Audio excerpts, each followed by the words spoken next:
So today we have another one of these sugyas that people get nervous about.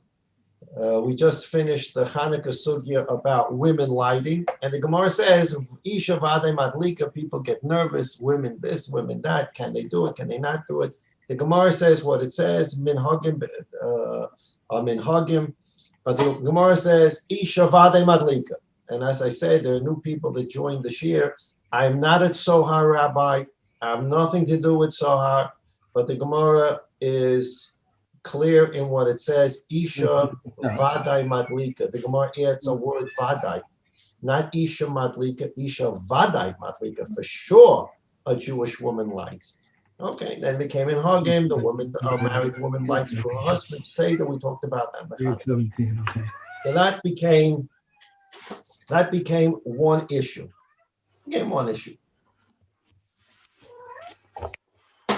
Now we're going to go to a second issue that gets people nervous. I don't know why, but it gets people nervous.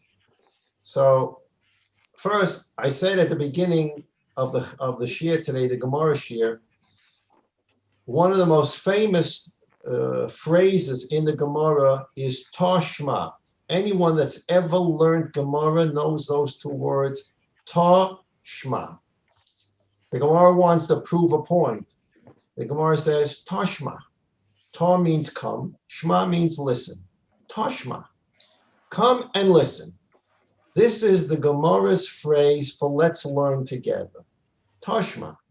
And I mentioned earlier in the Gemara shir that there was a time in America, you want to see the difference, there was a time in America where in the 60s, for sure, in the 60s, college campuses were the bastion of say what you want, do what you want, live the way you want.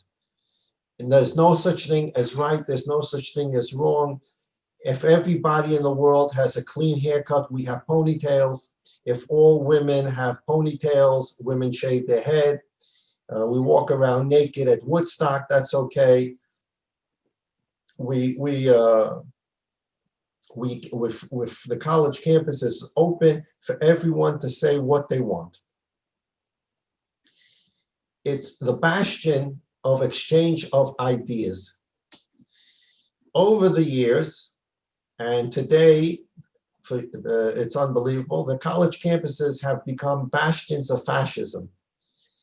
I mentioned to my wife, I think it was yesterday, that they took a poll, it was recently in the news, they took a poll over college campuses across America, and it was over 60% of students said that they don't feel comfortable expressing their beliefs or expressing their true ideas because they fear reprisals and intimidations from their fellow students. So they just say whatever needs to be said, and they go along with the progressives and the radicals, because even if the progressives and the radicals may be a minority, but they're a violent minority, and they will do physical harm to you if you don't express the same views that they express. We see this in the news, the whole cancel culture.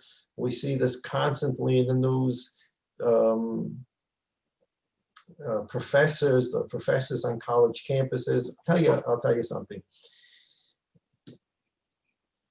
There was an article 2 days ago, maybe some of you saw it. It was absolutely like beyond the pale. It was a Columbia University professor, I forgot his name.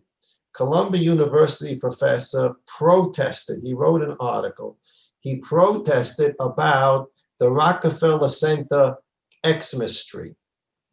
Every year they cut down a massive tree from upstate New York.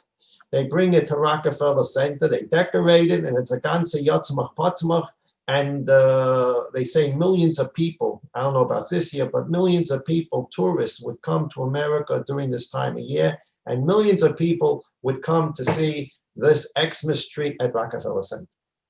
So this Columbia University professor, he must be a Goy Notzim, right?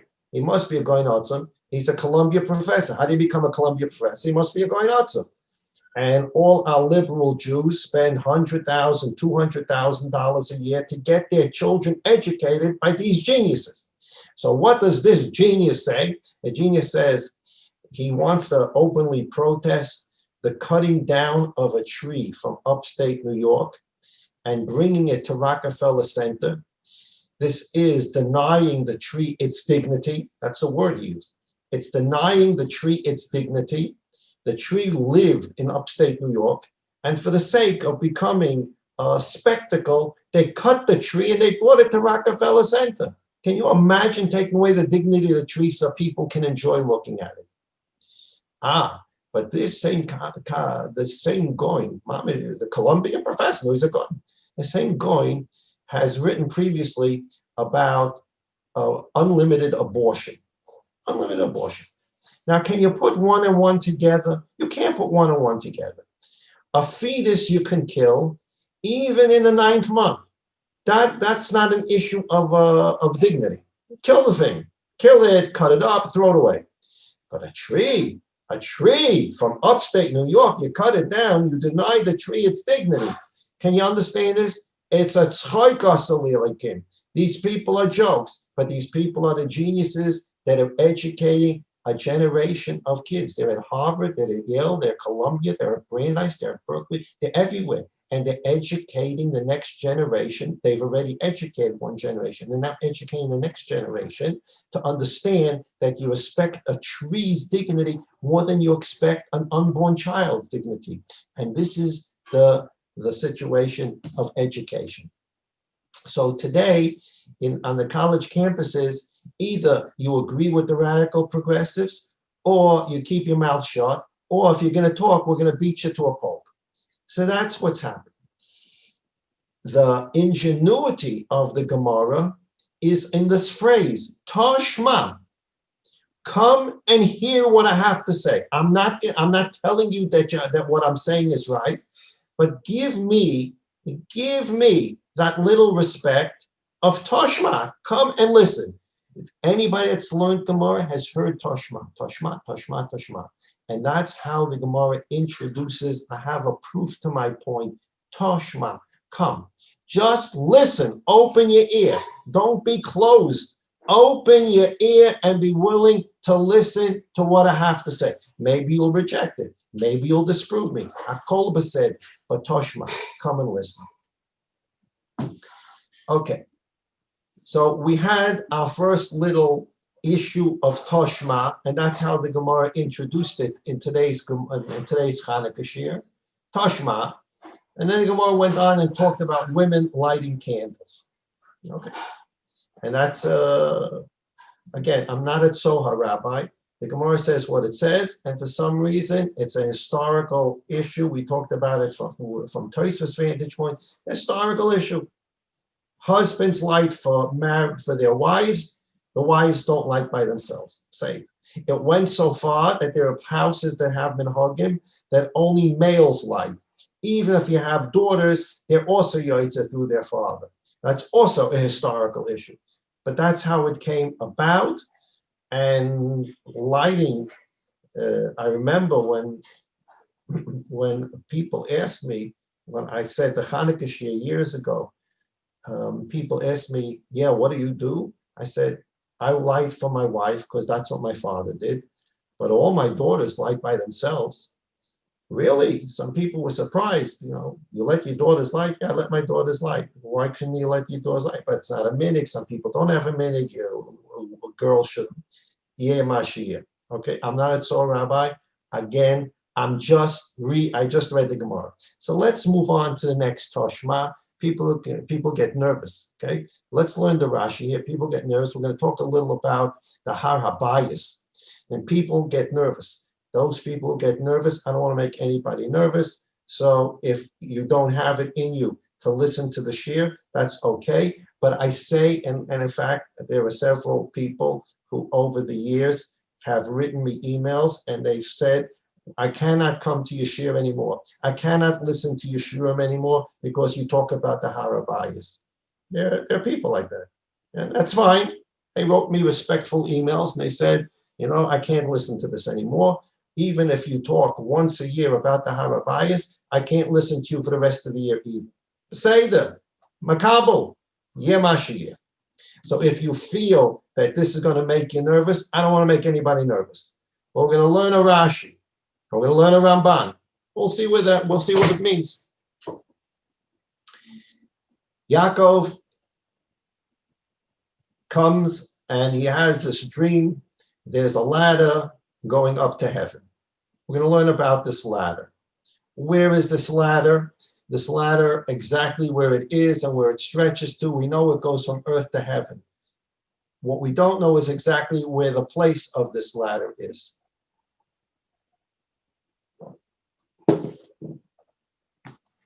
We know from the first pasuk in this week's Parshas Vayetzei,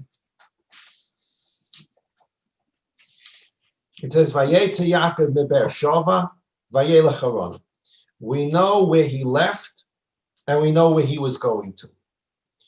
He left Be'er Sheva,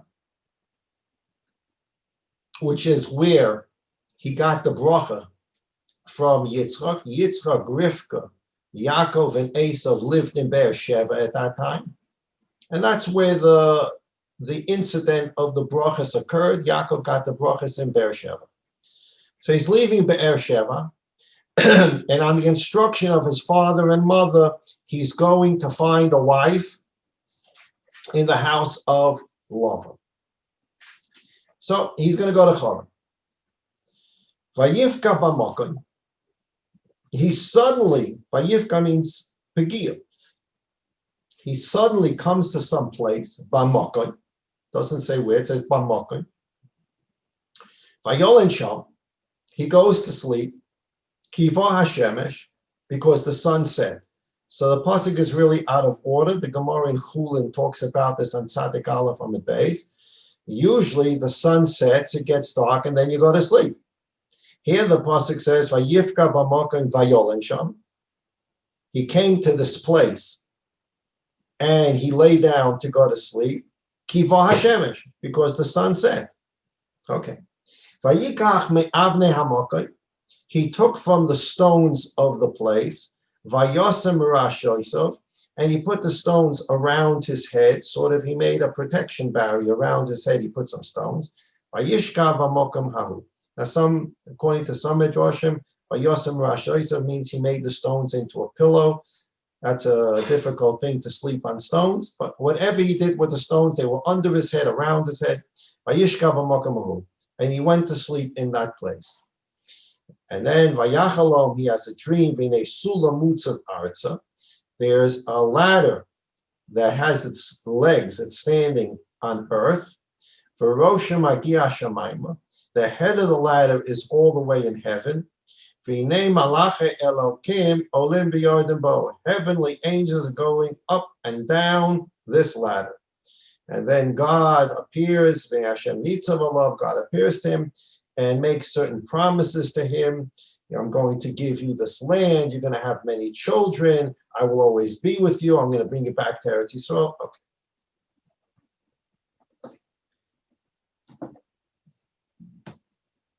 Yaakov Avinu sees this ladder with angels going up and down in his dream. Vayachalom. And then Pasuk Tezayin, Vayikatz Yaakov Mishnasa, he wakes up. Vayomer Ochen Yesh Hashem b'makom hazeh v'anochi lo yadati. Behold, God's here, and I didn't even know it. And then he says, Vayira, he got scared. Vayoma, and he said, Manora hamokom hazeh, how awesome is this place? Ein zeh ki im beis Elokim. This place is the house of God. V'zeh shah hashamayim. And this is the gateway to heaven. Well, there's a lot of words here. Well, focusing in here is on this ladder that he saw. And Rashi explains this ladder. Rashi, on the first page of the handout. Kiyam Beis Elokim. Amar Rebbe Loza ben Rabbi Yossi ben Zamra.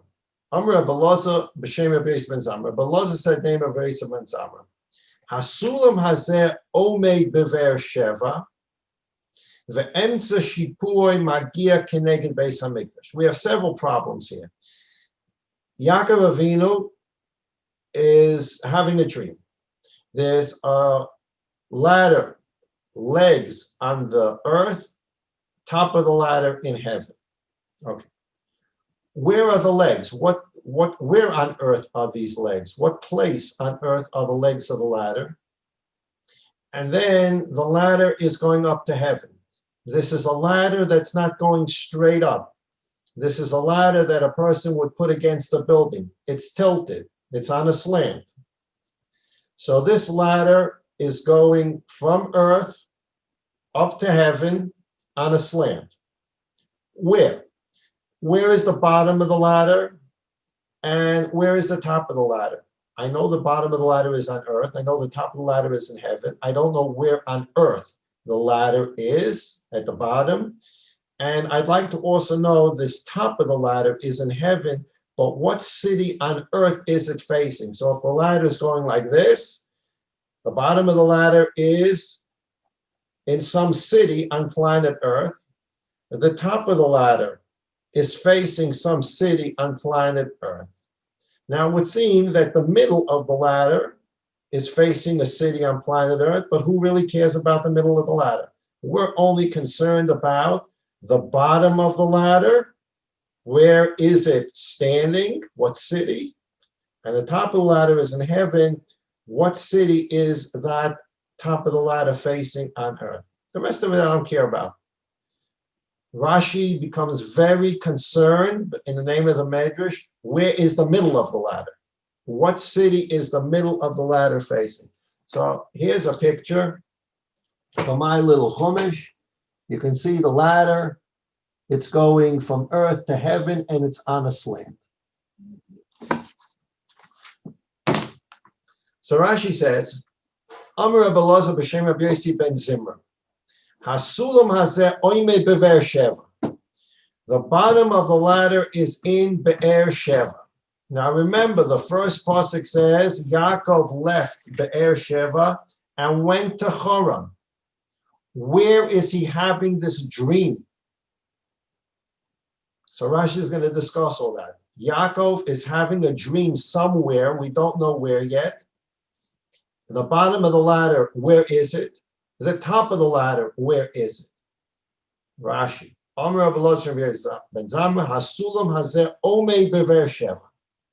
The bottom of this ladder is in the city of Beersheba, the city that Yaakov Avinu left. The emtza shipuo, and the middle of the slope, the middle of the ladder, magia keneged beis hamikdash. It's the Beis Hamikdash. So if the ladder is this way, we know that the bottom of the ladder, the legs of the ladder are in Beersheba. This is what Yaakov is seeing in his dream. The ladder, the bottom of the ladder is in Beersheba. The middle of the ladder, if you made a straight line down from the middle of the ladder, you would be in the Beis Hamikdash. Shebe'er Sheva oime bedroim shel Yehuda v'Yushalayim betzvona. Be'er Sheva is south of Yehuda. Yerushalayim is north of Be'er Sheva. Begvul shebein Yehuda Binyamin. It's the border between Yehuda and Binyamin. Ubeis El hoye betzafon shel nachlas Binyamin. Beis El is north of Binyamin. It's north of Yerushalayim. Bagvul shebein Binyamin ubnei bnei Yosef. Okay, so where's this ladder? Nimtza, Rashi says, Sulam sharagal be'Beersheva. Yaakov is seeing a dream, and he sees a ladder. The legs of the ladder are in the city of Beersheba. V'rosho be'Bet El. The top of the ladder is facing the city of Bet El. Magia emtza shipuo neged Yerushalayim. The middle of the ladder,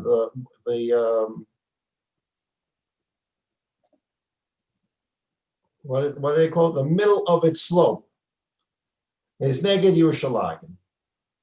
So here's the ladder, legs of the ladder, Beersheba.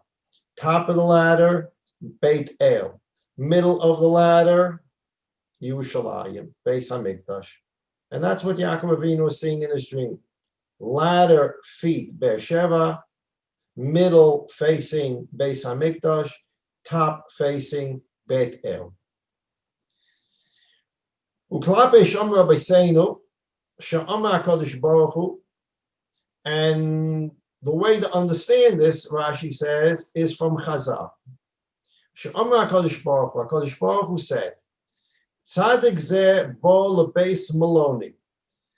This tzaddik has come to my dwelling place. Interesting, they use the word dwelling place in the English, and they call it in the footnote beside the Beis Hamikdash. The English is trying to dignify the words. Beis Maloni, and the Mefarshim talk about this. Beis Maloni, what's a malon? Malon is a hotel, it's a place you sleep. When the Gemara wants to talk about sleeping, the Gemara talks about lina, sleeping. Tzadik zeh bo lebeit maloni. Yaakov Avinu has come to my Beit Malon. Yaakov Avinu came to the hotel. He came to the Rabbanu Shalom's hotel, the Beis Hamikdash. Suddenly we have all kinds of names for the Har HaBayis. We have all kinds of names for the Beis Hamikdash. Here we get a new name. This is directly from the Medrash and the Gemara. The Gemara Medrash referred to the Beis Hamikdash as Beis Maloni. So the English as the dwelling place. Beit Maloni means a place to sleep, a place to rest, a place to relax. So HaKadosh Baruch Hu said, Tzadik zeh bo lebeit Maloni. Yaakov Avinu is passing through the Beis Hamikdash. I'm going to let him go and not stay overnight. Not right.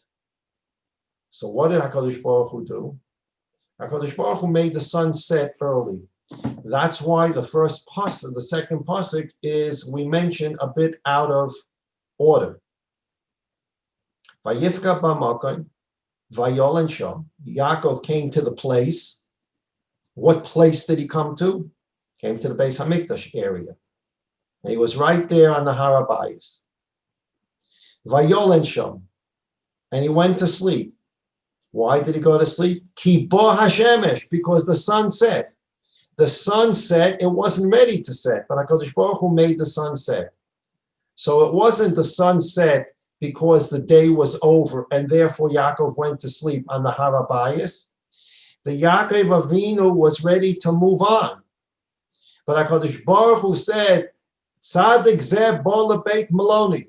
Is it possible for this Tzadik Yaakov to come through my hotel, my Beis Hamikdash area, and he's not going to stay overnight? He has to stay overnight. I'm going to make him stay overnight. He needs to sleep in the Beis Hamikdash area. So the sun sets early, and now Yaakov Avinu is forced to go to sleep.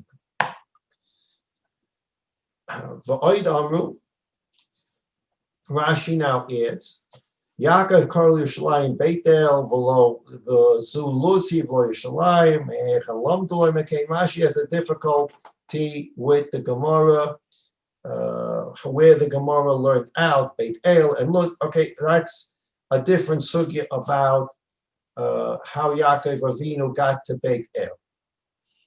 Rashi has an interesting shita. We're not going to go into it. Rashi says that Yaakov Avinu, at the bottom, Rashi says, Ani Omer, I say, Sheneka Har HaMoriah Ubolakan. Har HaMoriah, Yaakov Avinu was on the Har HaBayis, but he wasn't in the Har HaBayis on the Har HaBayis. What are you talking about, Lublin? It means, Rashi says, that there was a Kvitzas Haderech. HaKadosh Baruch Hu lifted up the Har HaBayis and brought it to Yaakov Avinu. Where was Yaakov Avinu? We'll soon see. The Rosh Hashanah picks up the Har HaBayis, this holy place, and brings it to Yaakov Avinu, so that Yaakov Avinu shouldn't have to walk all the way back to the Har HaBayis. What does that mean? Next page.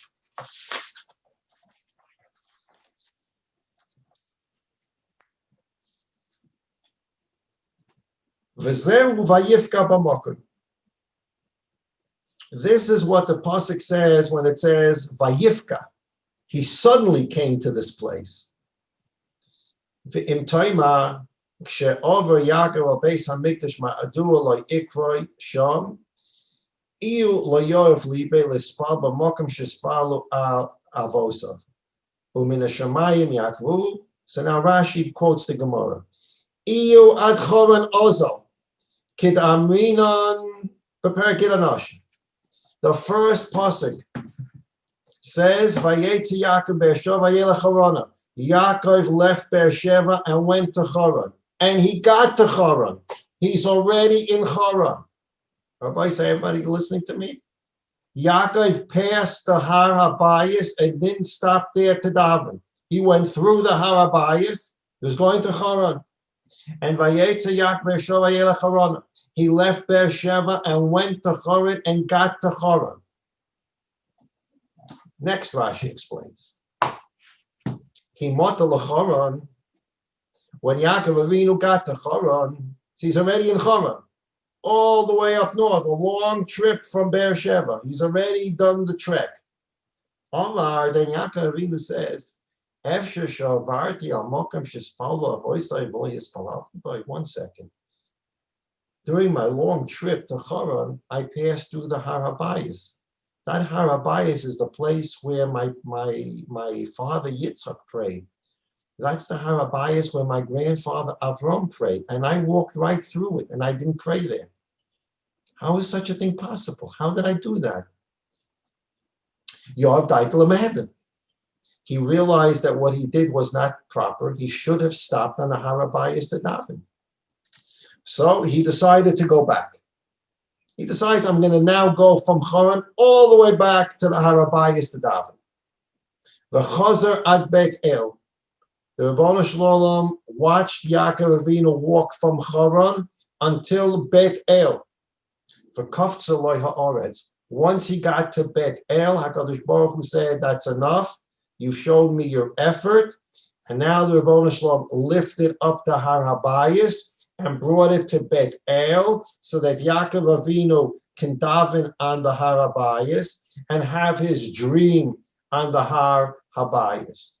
But the Har HaBayis, where he's having his dream, is not the real geographical spot of the Har HaBayis. It's the Har HaBayis that's been removed from Har HaBayis and put in Beit El. So this is what Rashi's telling us. Yaakov Avinu goes from Beersheba all the way to Haran. In Haran, he says, "Ach and vei, what did I do? I passed the Har HaBayis and I didn't pray there. That's the place where my father Yitzchak davened, my Zayd Avram davened. I must go back and pray there." So he starts his trek back to the Har HaBayis. He gets to Beit El, and HaKadosh Baruch Hu says, enough. He lifts up the Har HaBayis from Yerushalayim, brings it to Beit El, and Yaakov Avinu goes to sleep on the Har HaBayis, which is now located in Beit El, and he has his dream. So this is the ladder. The ladder that Yaakov Avinu sees has its base, its legs in Beersheba. The top of the ladder faces Beit El. The middle of the ladder faces Har HaBayit Beis HaMikdash, but the Har HaBayit Beis HaMikdash is not there anymore. It's been picked up and brought to Beit El, and Yaakov Avinu is underneath the top of the ladder. He's in Beit El, which faces the top of the ladder, and in Beit El, the ground of the Har HaBayis has been brought there. And therefore, he's sleeping, he's praying and sleeping on the Har HaBayis, which has temporarily been brought to Beit El. That's how Rashi learns. Ramban disagrees. That's how Rashi learns.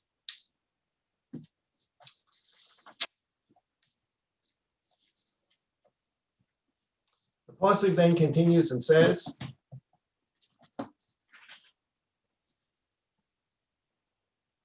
that Yaakov Avinu said, he made a neder, if God will be with me, and he'll protect me, and he'll give me bread to eat and clothing to wear, and I will be able to come home in peace to my father's home. God will be my God.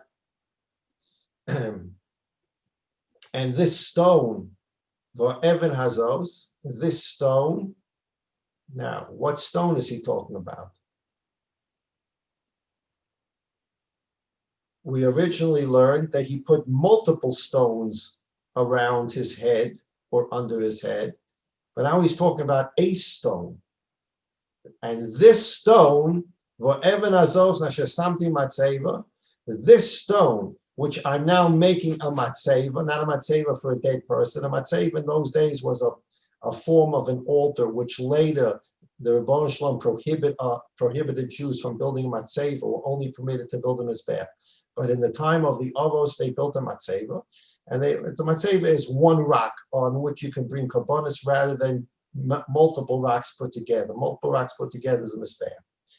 Now, our Avos used a matzeva.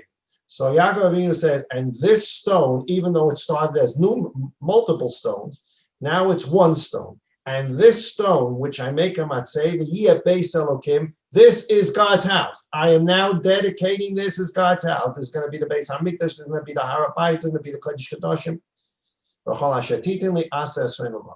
And all that God gives me, I will give him Maisa. Okay. Earlier, in Pasuk Yudches, it says, Yaakov Avinu awoke in the morning and he took that stone that later he says is a matzeva and will be the Beis Elokim, where he will bring karbonis. Earlier it says he took the stone that he had put under his head. Vayosem oso matzeva, vayitzok shemen arosha. He poured oil. He didn't have animals, and he wanted to bring an offering to God. He poured oil on this rock. Which rock is this? He took multiple rocks under his head. Which rock did he pick to pour the oil on and to make a matzeva? So Rashi comments and says,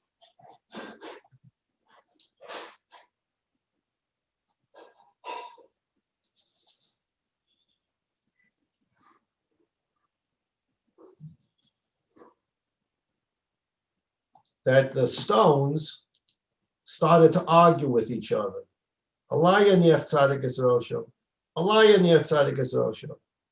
Each stone wanted to be closest to Yaakov Avinu's head. The Rebbeinu Shalom performed the miracle and made all the stones into one stone. Okay. How do stones argue with each other? So we've mentioned many times, Tosfos and Chulin and other places of Avodah Zarah says, when you see these kind of midrashim, we're talking about the mazel or the malach in heaven. Everything that exists in the world, every blade of grass has a mazel. Every rock, every stone, everything has a mazel or a malach. So when we see inanimate objects talking to each other, it's not the inanimate object talking to each other. It's the malachim in Shemayim or the mazel in Shemayim. So let's use the word malach. Yaakov Avinu has 12 stones, and he puts these 12 stones under his head, near his head, and the stones, the malachim in heaven that represent each stone, start arguing. I want to be closer to Yaakov's head. I want to be closer to Yaakov's head. The Rebbeinu Shalom ends the fight. He makes all 12 stones into one stone instead of 12 separate stones. He makes the 12 stones one stone. And now the argument stops. L'chayra, the argument should still not stop. Because if you take 12 stones and make it into one big one, it's a little better than the first situation. You have 12 separate ones. But one big rock, there's still places on the rock that will be closer to Yaakov Avinu's head. And there'll be places that will be more distant. So yes, 12 separate stones have a very big argument. I want to be closer to Yaakov. I want to be close to Yaakov. So we'll make all 12 stones one stone, but there's still places in the stone that are closer to Yaakov and places in that one stone that are further from Yaakov. And the answer to that question is simple. When there's achdus, when things are brought together into one, people stop fighting. So when you have 12 stones, every single stone says, I'm the most important, and I want Yaakov Avinu's head near me. You perform a miracle, you make 12 stones into one stone, and when there's achdus there between the stones, look, after all, we're only one stone, why are we going to fight with each other? It's true that a piece of the stone is closer to Yaakov Avinu's head, and a piece of the stone is further from Yaakov Avinu's head. and the piece that's further from Yaakov Avinu's head can have an argument with the piece that's closer to Yaakov Avinu's head. I want to be in your place. But once it's all one, there's no arguing. It's all one. Okay? So lamedcha, that when things become one, instead of becoming parochial minded, there's no arguments. Once there's achdus, there's no arguments. Closer, further, this, that, it's all one. There's no machlekes.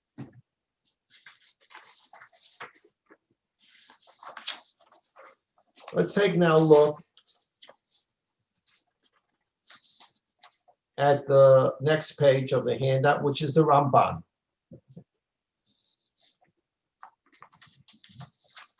The Ramban quotes a medrash.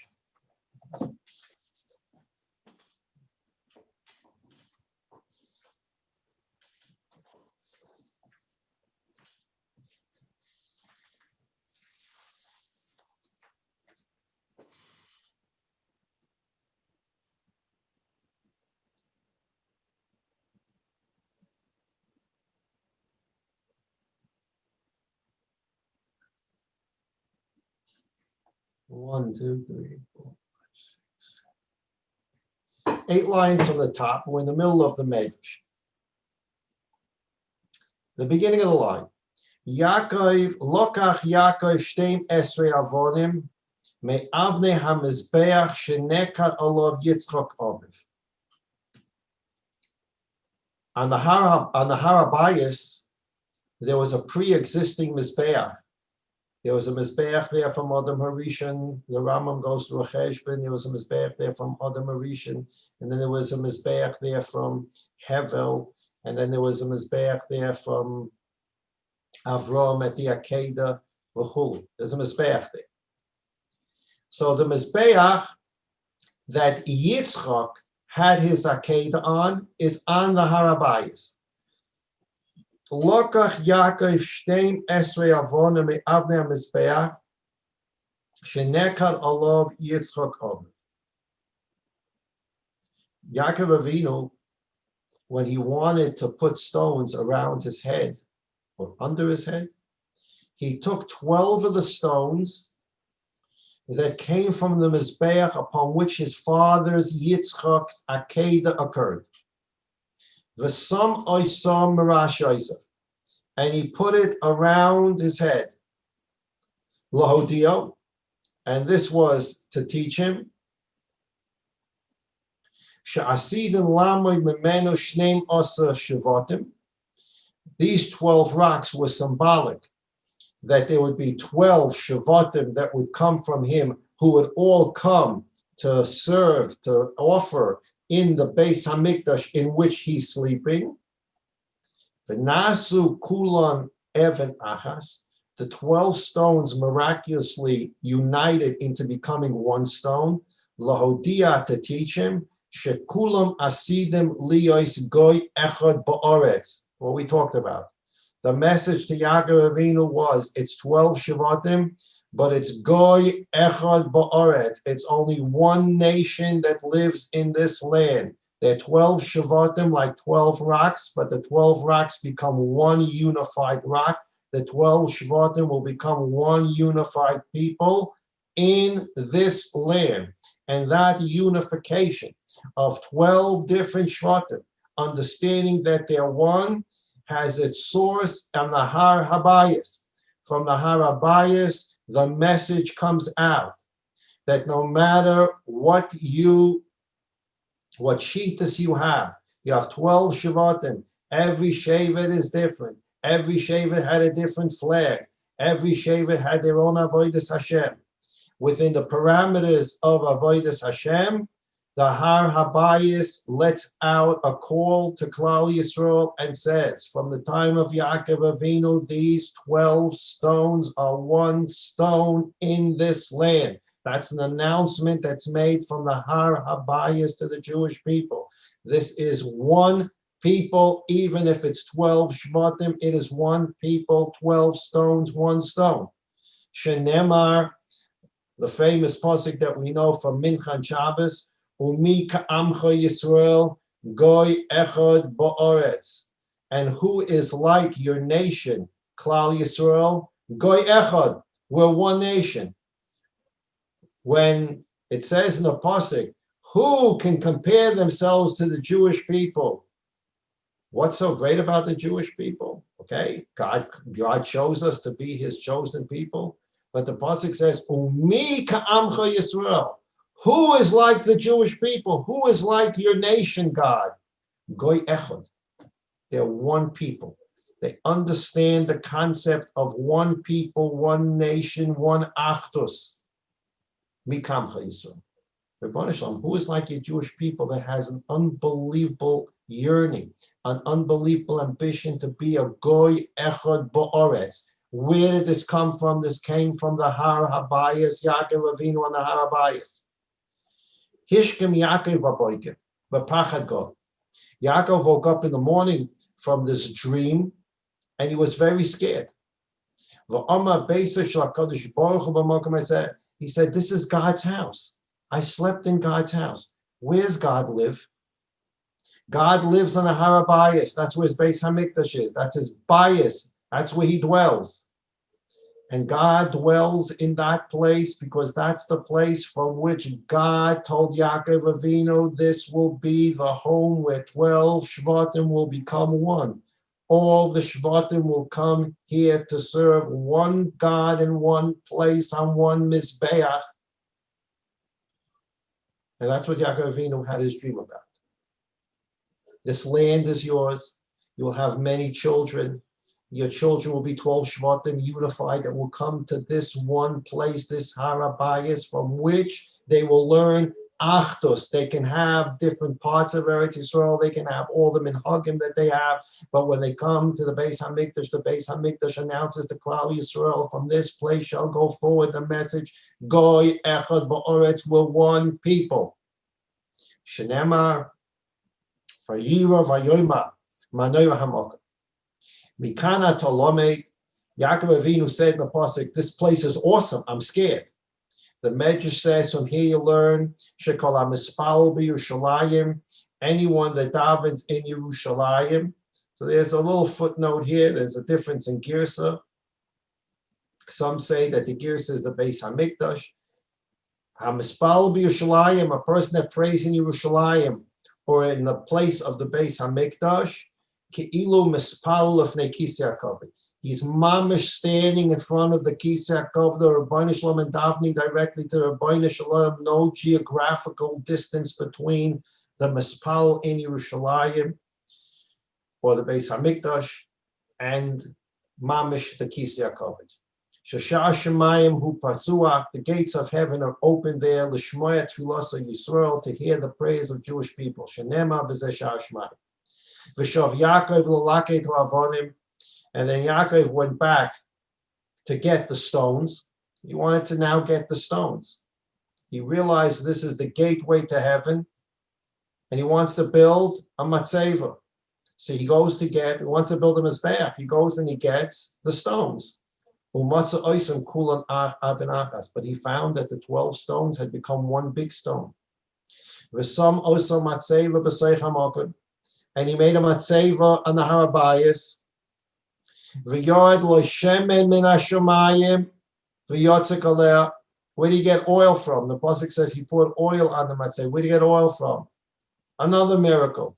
HaKadosh Baruch Hu sent him oil. Do we have another miracle about oil?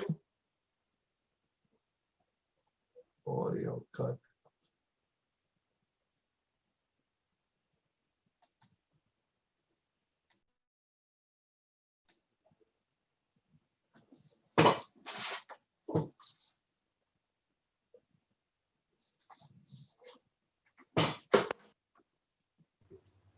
How's the audio?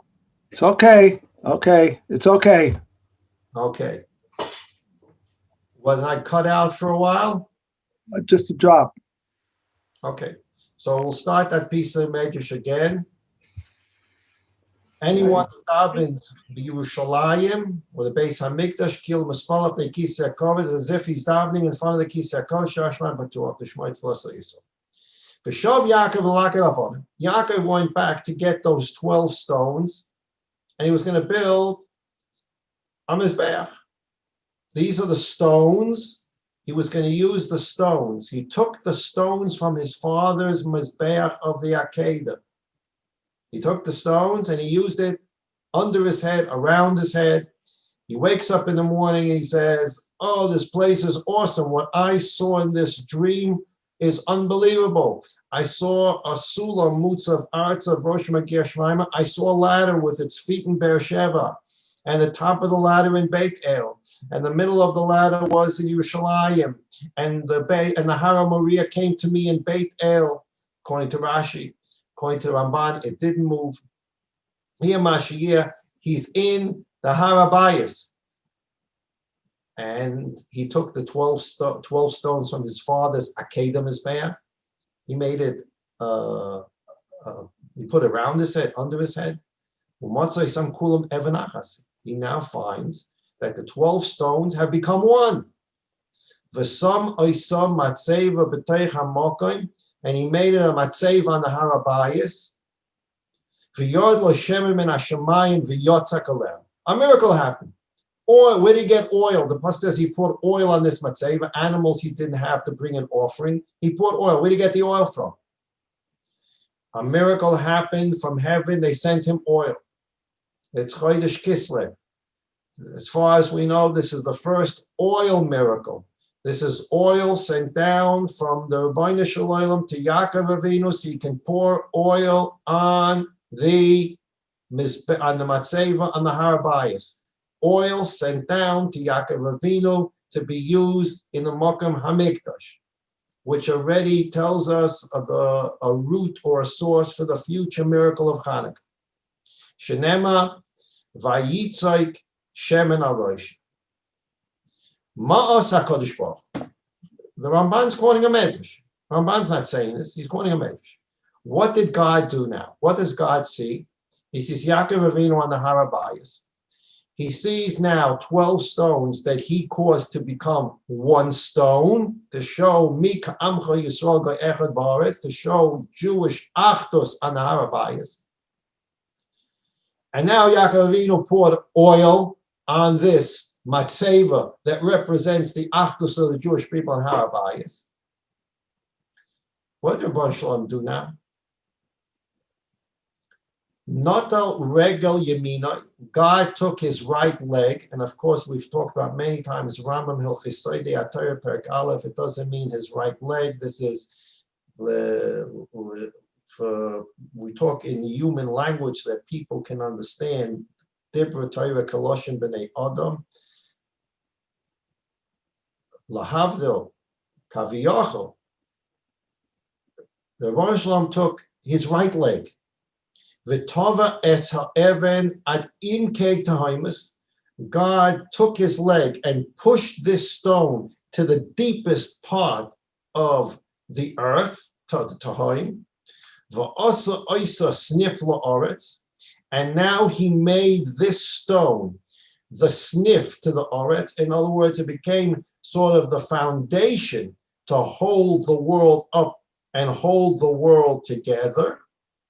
Ka'adam shunoisin snif l'kipa, like a person that would make a foundation, a pillar to a kippah, to a dome. Everybody listening to what we're talking about here? The Rabban Shalom took this and made a snif l'kipa. Lafichach, therefore, nikras even shasiyah. That's why this stone became known as the Even Shasiyah. This Even Shasiyah on the Har HaBayis became the Even Shasiyah. Although when we learned Chumash, the Bereshis Seir, we talked about the Ramban talking about Tohu Vavohu, and already at the time of creation, there was the Bohu, there was Even Shasiyah, means that there was already a form. Tohu, the Yuli had no form. Bohu, the Yuli took the form of Esh, Mayim, Ofer, and Ruach. And in that state of form, something became the potential for Even Shasiyah. And that Even Shasiyah actually now is made the snif la'aretz, it becomes a foundation for the whole world. What is the foundation now? What are the dominoes here, Rabbi Isai? Yaakov Avinu takes 12 of the stones from his father's Akedah Mizbeah. He takes 12 of those stones. And now that he has 12 of those stones from the Akedah Mizbeah, puts it around his head. The Rebbeinu Shalom takes 12 Akedah stones and makes them miraculously into one stone, demonstrating Achdus Yisrael. And from that Achdus Yisrael, the Rebbeinu Shalom sends him oil to pour on this Achdus Yisrael stone. And now the Rebbeinu Shalom sees that Yaakov Avinu has brought this oil offering on the stone. He says, this oil offering on the 12 stones that became one of Jewish Achdus, I'm going to push down into the depths of the earth, and this will be the foundation of the earth. What's the foundation of the earth? Foundation of the earth is, it starts with the Akedah stones, which is Mesivus Nefesh. Yitzchak was willing to give his life to HaKadosh Baruch Hu, Mesivus Nefesh.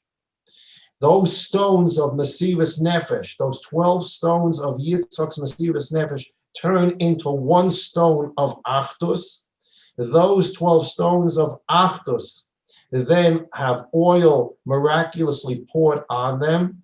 And from that, the Rebbeinu Shalom pushes that Mesivus Nefesh of the Akedah stone into the earth to become the foundation of the earth. The foundation of the earth starts at the Harabayas, the Even Shasiya, the Ramban says. And that Even Shasiya is the Even that comes from 12 stones being made into one of Achdus that started with the Mesivus Nefesh of Yitzchak. Shamhu Taber Ha'aretz, that so to speak, the Even Shasiya is the belly button of the world. That becomes the place where everything comes from, just like a child is sustained in the womb through the belly button, his mother's umbilical cord. The Even Shasiya became the umbilical cord for the whole world because Yaakov Avinu did what he did on the Harabayas. HaKadosh Baruch Hu showed him that the foundation of the world, the umbilical cord of the world, is in the Harabayas through Jewish Achdus, which starts with Jewish Mesivus Nefesh. Yitzchak's Mesivus Nefesh at the Akedah, and that Mizbeach of 12 stones became one stone. The Mesivus Nefesh turned into Achdus. The Achdus became the umbilical cord of the whole world. And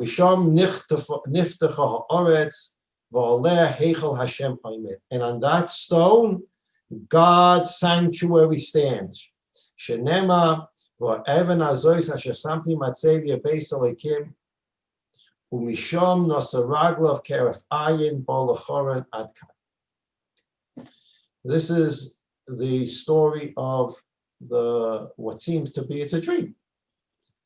Yaakov Avinu's dream is not about some ladder. Yaakov Avinu's dream is about what supports and sustains, what is the umbilical cord of the whole world. It's a ladder that's bottom in Beersheba, the top is in Bet El, the middle is in the Harabayas. And whether Harabayas went to Bet El or didn't go to Bet El, Yaakov Avinu's dream, he's physically on the Harabayas, and his dream is about a ladder that can go from earth to heaven. And that ladder can connect earth and heaven. The connection of earth to heaven, which we'll see in a moment, a small piece of Maral. The connection of a human being, his Gashmius to his Ruchnius, the connection between this mundane world to the heavenly spheres of spirituality runs through the Har Habayis. That's where the connecting point is. So that middle point of the ladder, the Maral is going to tell us. The bottom of the ladder is in Beersheba. The top of the ladder is in Bet El, but the middle of the ladder that connects Beersheba, which is Beersheba, it's a city in Eretz Yisrael, a very holy city in Eretz Yisrael, but it's in Eretz Yisrael, to a city that's called Bet El, the house of God. The connect point between being in the house of God and being in Be'er Sheva is the middle point, the Beis HaMikdash. That's what connects this world to the highest spheres. And that connection occurs on the Har HaBayis. And that connection occurs through the Mesiras Nefesh of Yitzchak Sakeda, which turns into the Achdus of 12 Shvat in one rock. The Har HaBayis is our way of understanding that the whole world is sustained through that place. And that place has a Beis HaMikdash. And that Beis HaMikdash has a Kodesh Kodashim. And that Kodesh Kodashim has in it the Even Shasiyah. And that Even Shasiyah is the umbilical cord for the world. We learned in the Bereishis Shir, in the Ramban, Hakdama to the Torah, that Shlomo HaMelech knew how to plant certain kinds of peppers in Eretz Yisrael that really don't grow in Eretz Yisrael. They grow in other lands, but the climate, whatever, is not very good here for a certain type of pepper. Shlomo grew it successfully in Eretz Yisrael. Why? Because every artery comes out of the Even Shasiyah. The tomato arteries, tulip arteries, all the arteries of anything that can grow come from the Even Shasiyah, and they go out to the whole world. And Shlomo HaMelech knew where the artery for this kind of pepper was. He undug some ground, wherever it was in Eretz Yisrael, he undug some ground. He knew which artery is the pepper artery, and he planted on the pepper artery. So pepper, that kind of pepper grew in Eretz Yisrael. Everything is coming from the Even Shasiyah. And everybody wants that Even Shasiyah. It's our Even Shasiyah. It's our Kodesh Kodashim. It's our Beis HaMikdash. It's our Har HaBayis. How you want to demonstrate that it's your Har HaBayis, that's up to you. There are people that go up to the Har HaBayis, people don't go up to the Har HaBayis. I began this year by saying, Toshma. That's how people learn Gemara. Toshma. Come and hear. I'm willing to listen to you. You're willing to listen to me. No, I don't want to hear anything you say. Why don't you want to hear anything I say? What are you scared about? I still read this week an article written by a Rav that the problem going up to the Har HaBayis is that all of us have come into contact with a dead body, and all of us are Tomei Meis, and therefore you can't go up to the Har HaBayis. Now, we learned in Masechta Midas, we read the Rambam, we read the Gemara, it couldn't be more crystal as day. There is no machlokes. A Tomei Meis is allowed to go on the Har HaBayis. How far on the Har HaBayis? Okay, so you need to know how far on the Har HaBayis. But there's a huge area on the Har HaBayis where it has nothing to do with Tomei Meis. And the proof is Moshe Rabbeinu. Moshe Rabbeinu carried around Yosef's bones in the Machna Levia. We talked about that most, and the Har HaBayis is Machna Levia. V'chulu v'chulu. There is nobody in the world that disagrees with that statement. A Tomei Meis is allowed to be in the Machna Levia because Moshe Rabbeinu was there. And the Har HaBayis is Machna Levia. Tomei Meis can be there. So we still have, I read an article this week by a rabbi, you can't go to Har HaBayis because people are Tomei Meis. That means he never even learned a Mishnah in Midas, never learned, forget about Achronim, he never learned the Gemara, he never learned the Rambam. And people talk this way. Instead of Toshma, come, why don't you listen? Listen, I can show you some. I don't want to hear. I don't want to hear. Why don't you want to hear? Because my rabbi told me not to hear. What did you tell me exactly what the rabbi said? I don't know what he said. He just said, don't listen. He just said, in fact, if someone gives a shir about the Har HaBayis, stop going to a shir. Finish. You're not allowed to listen to such a person. Beseder, it's all right. You want to, you don't want to. But there needs to be a recognition that the Har HaBayis is central to Yiddishkeit.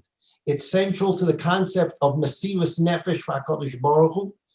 The Even Shasiyah is the umbilical cord of the world.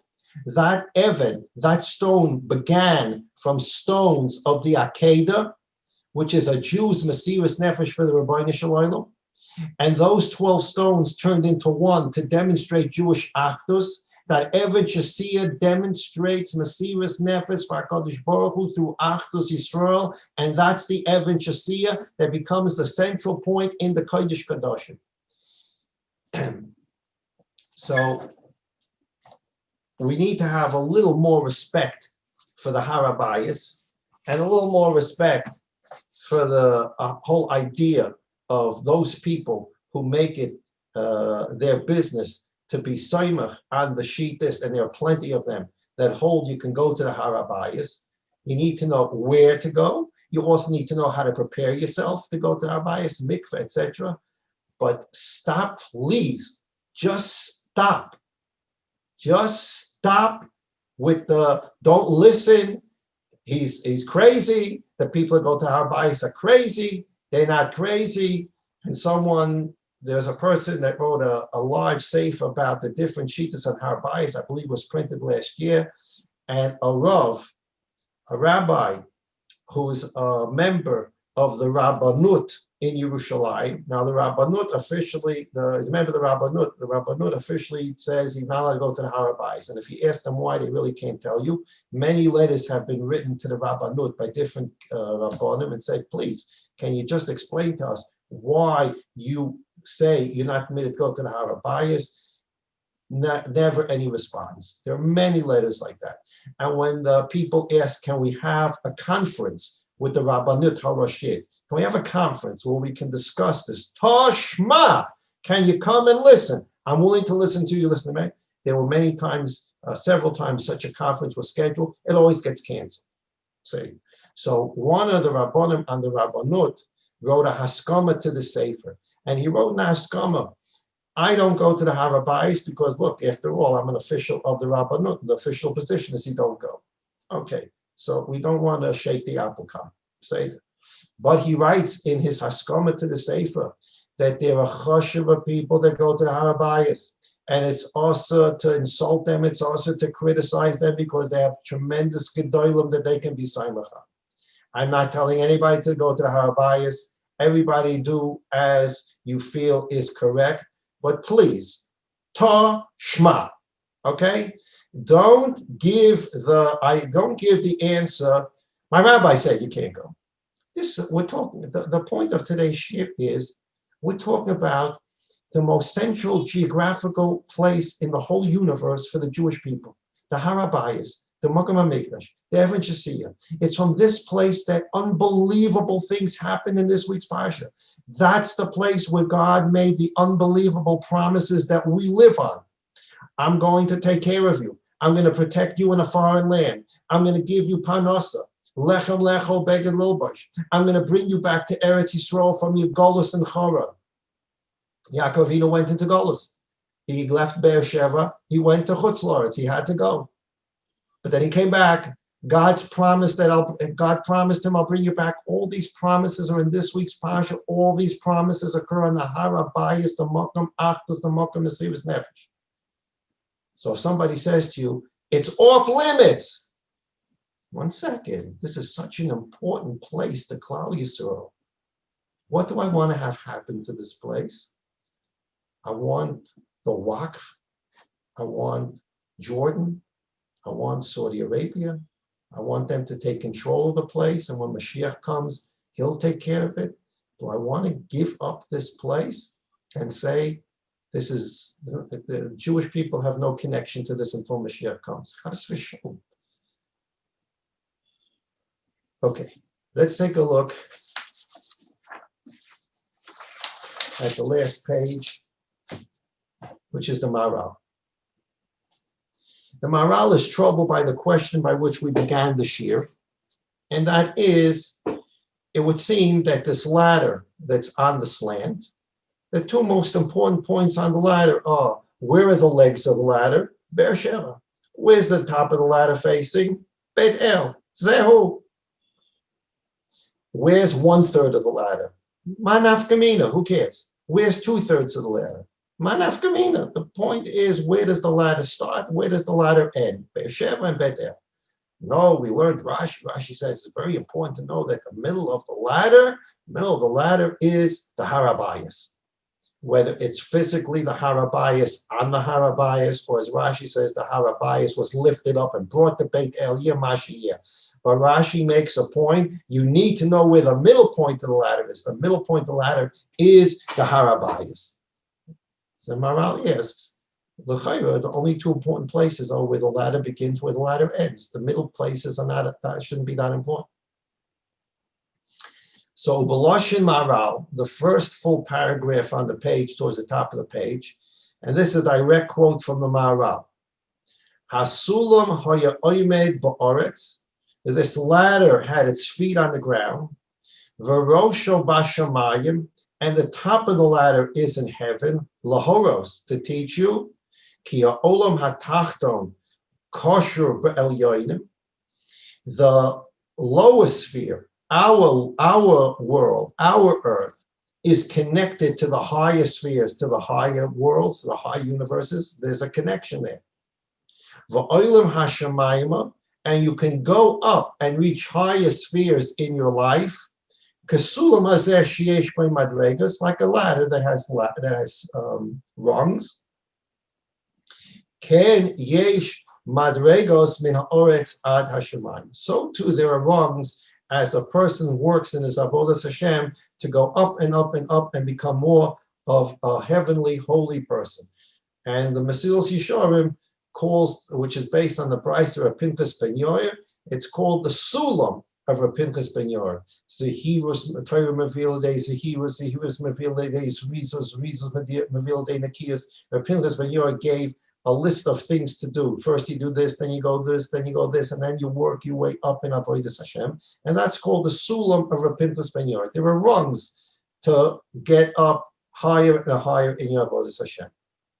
Omnam, however, the Maral writes, Beis Hamikdash, B'mashu Beis Vad Hashchina, because the Beis Hamikdash is the place where the Shchina comes to rest in this world. V'sham Yavo Ha'odam L'Avodas Hashem, and that's where a human, a physical human being, comes to uplift himself in a spiritual way. So this is the place where the physical human uplift himself into being more than just a physical human. This is the place where guf becomes more neshama, to use the words of the Das Tvunas and the Ramchal. This is where conversion can occur, where guf can turn into neshama, where physical gets elevated into spiritual. This is the connect point. Yesh bo shnei tzadim. The Beis Hamikdash therefore has two elements to it. Mesyaches le'elyonim v'tachtonim. Because this is the connect point to spirituality of the higher spheres and the physicality of the lower spheres. The Beis Hamikdash is the connect point. V'hakol shavim bo. Everything has to be equal there in the Beis Hamikdash. The malachim, for example, in the higher sphere should not be able to say, Lanu huzeh b'meh shereshus b'nei adam bo. The Elyonim would say, this area is so holy, human beings should not be allowed there. This is only for the highest level spiritual malachim that can go there. And human beings should not say, Lanu huzeh, this is our piece of land, v'mashu mikdash Hashem. They have to recognize that it's a holy place for Hashem. Therefore, Roy Shia Beis Hamikdash Oymet Tachas Emtza Shipua Hasulam, close quote from the Maral. Therefore, Yaakov Avinu had to have this vision where he would understand that the Beis Hamikdash is the middle of this ladder. There are rungs to go up in your Avodas Hashem from Be'er Sheva all the way to Bet El, but you need to understand that to get from Be'er Sheva to Bet El, you need to connect Be'er Sheva, the physical location on earth, to the Bet El, the house of God. You need to connect it if you want to go up these rungs. The way you connect it is you go up and up the rungs and understand that in the middle, the connect point is the Beis Hamikdash that allows a physical person to come there, lift himself up from his Be'er Sheva into a Bet El. And that's the connect point for the physical world to elevate itself right there on the Har HaBayis. I'll just speak out the paragraph. The next paragraph talks about after Yosef revealed himself to his brothers, it says that Yosef and Yaakov cried, Yosef and Binyamin cried on each other's necks. We're not going to go into the plural neck. There's a medrash about that, but they cried on each other's neck. The medrash tells us, Rashi quotes it there.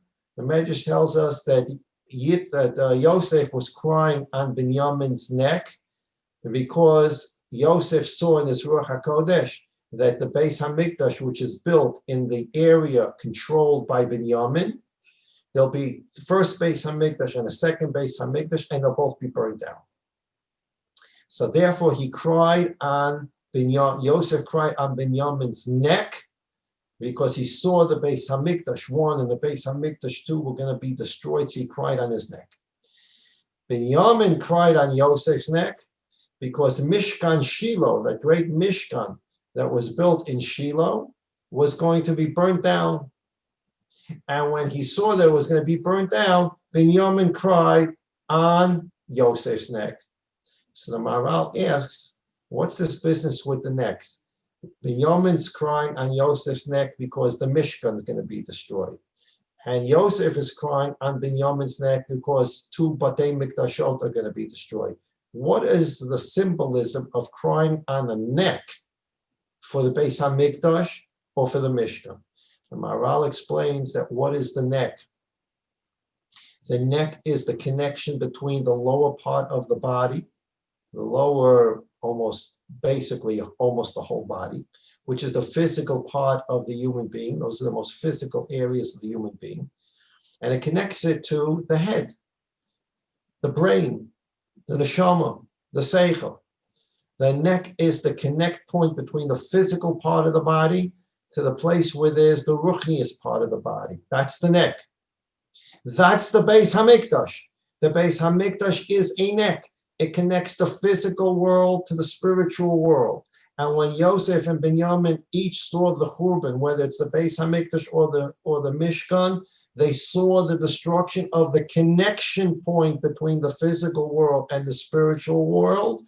And where did they cry? Because they saw the disconnect, the breaking of the connection between the physical world and the spiritual world. They cried on each other's neck because the neck is the connection between the physical world and the spiritual world. The last paragraph at the bottom of the page, he quotes, this is from the Olam Maharal, which we quote many times, Rav Feinwert. He quotes the Gemara in Saitan, Daf Memches Amid Aleph. The Gemara says, "Miyoyim shechor beis hamikdash ein yoyim shein by klolo v'loyered hatal bracha batul tama pevis." The Gemara says, when the Beis Hamikdash was destroyed, the real delicious taste of fruits and the real dew that caused things to grow in an unbelievable way stopped. What is the Gemara telling us? So Pasha people in the Gemara, the day that the Beis Hamikdash was destroyed, so much curse came into the world, so much terrible things came into the world, so much destruction and evil came to the world that you can't even taste the good in the fruit anymore. It's that the pshat is different. That if you understand that the Beis Hamikdash, the Har HaBayis, is the neck of the world, the same way a human neck connects his physical body to his neshama, his brain, his seichel, and with the destruction of the Beis Hamikdash, there's now a destruction and a disconnect between the physical world and the heavenly world. You now understand that that the connection's broken.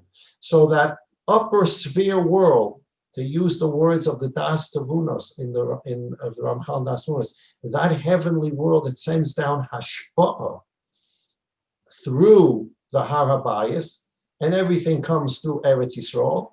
Take a look in Gemara, Tainus Daf Hayim and Aleph. All hashpa'ah that comes to the whole world first flows through Eretz Yisrael. We understand that now, because all of it comes through the Eved Shesiyah. So all the hashpa'ah that's going to come down to the world has got to come down from the heavenly spheres to this world. Where's the connect point for the heavenly spheres to this world? The neck of the world. Where's the neck? The neck is the Har HaBayis. It's the Beis Hamikdash. With the destruction of the Beis Hamikdash, the piping got damaged. The piping through which the hashpa'ah comes down to this world is damaged. So therefore, the fruit doesn't taste the same because it's an extra curse. Things in this physical world are not as beautiful and are not as tasteful and is not as enjoyable as they used to be. Why? Because there's a Churban Beis Hamikdash. What is a Churban Beis Hamikdash? Beis Hamikdash is just a spiritual place. That's all it is, a spirit. destruction of the Beis Hamikdash causes fruits not to taste so good? Yeah. Because the Beis Hamikdash, the Har HaBayis, the Even Shasiya, is the umbilical cord of the world created from Jewish actors, created from Yitzchak Avinu's Mesiras Nefesh at the Akedah. The Baruch Shalom put his foot on it, Kaviyachal, and made it the foundation of the world. And when that the Beis Hamikdash is destroyed, that connect point is damaged. And so the hashbah doesn't come down as strongly as it used to come. Not because it's a curse, because the piping is damaged. And this is similar to what we talk about in the Das Tvunas and the Ramchal.